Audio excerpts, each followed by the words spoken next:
Hello friends, வணக்கம். இன்னைக்கு பார்த்தீங்கன்னா நம்ம சிக்கன் கிரேவி தான் பார்க்க போகிறோம். எப்படின்னு அதுக்கு ஃபஸ்ட்டு நம்ம இது பேர் அரைச்சி விட்டு சிக்கன் கிரேவி சொல்லுவாங்க. தக்காளி, வெங்காயம், இஞ்சி, பூண்டு, 2 பச்சை மிளகா, ஒரு பட்டை, ஒரு கிராம்பு போட்டு நல்லா அரைச்சி எடுத்துக்கோங்க. இதில் நம்ம தக்காளி வெங்காயம் போட்டு வதக்க போகிறதுல எல்லாமே அரைச்சி வதக்க போகிறோம். அரைச்சி எடுத்துகிட்டு வந்த எல்லாத்தையும் கடாயில் எண்ணெய் ஊற்றி ஹோல் கரம் மசாலா எல்லாமே ஆட் பண்ணிவிட்டு நல்லா அது பொரிஞ்சோன்னே அரைச்சி விழுதை சேர்த்து உப்பு சேர்த்து நல்லா வதக்கிக்கோங்க. அதுக்கப்புறம் கலந்த மிளகாத்தூள் ஒரு காரத்துக்கு தகுந்த மாதிரி ஆட் பண்ணிக்கலாம்.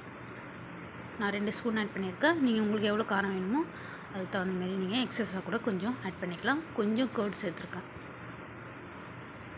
நான் என்ன பிராண்ட் யூஸ் பண்ணேன்? திருமலா பிராண்ட் தான் யூஸ் பண்ணுறேன். எல்லாமே கர்டு, கீ ப்ளஸ் பட்டர் எல்லாமே அது ரொம்பவே சூப்பராக இருக்கும். எங்கள் ஷாப்பில் இருக்குது. உங்களுக்கு தேவைன்னா ஆர்டர் ப்ளேஸ் பண்ணிக்கலாம். என் நம்பருக்கு கால் பண்ணி. ப்ளஸ் சிக்கன் மசாலா கொஞ்சம் ஆட் பண்ணியிருக்கேன். எல்லாமே சேர்த்துட்டு நீங்கள் நல்லா வதக்கி எடுத்துக்கலாம். பச்சை வாசனை போகிற அளவுக்கு நல்லா வதக்கிட்டு நீங்கள் வதக்கும் போதே பதம் தெரியும், எண்ணெய் தனியாக பிரிஞ்சு வரும், அதுதான் பதம். அதுக்கப்புறம் சிக்கன் க்ளீன் பண்ணி மஞ்சத்தூளில் கொஞ்சம் நேரம் ஊற வச்சு வாஷ் பண்ணி எடுத்துருக்கோம். அந்த சிக்கனை ஆட் பண்ணிக்கலாம். நான் இப்போ 1/2 கிலோ சிக்கன் அளவு எடுத்திருக்கேன். ஒரு 3 பேர் சாப்பிட்ற அளவு நான் எடுத்திருக்கேன்.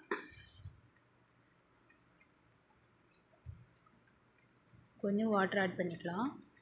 நான் அந்த அரைச்சேன் பார்த்தீங்களா, விழுது தண்ணி, அந்த தண்ணி தான் ஆட் பண்ணியிருக்கேன். தண்ணி எக்ஸஸாக தண்ணி இன்னும் சேர்க்கல. அந்த தண்ணியை நல்லா எடுத்து ஆட் பண்ணியிருக்கேன். நீங்கள் அரிசி களைஞ்ச தண்ணிக்குள்ள எடுத்து கலந்து செய்யலாம். ரொம்பவே டேஸ்ட்டு சூப்பராக இருக்கும்.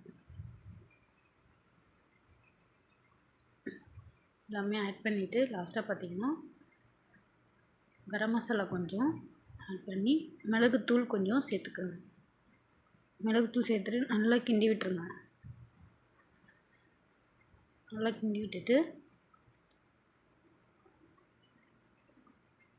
பாருங்க, சிக்கன் எப்போவுமே ரொம்ப நேரம் வேக வைக்கக்கூடாது. ரப்பர் மாரி ஆகிடும். 8லேருந்து 10 நிமிஷம் வரைக்கும் தான். சிக்கன் சீக்கிரமாகவே வெந்துடும்.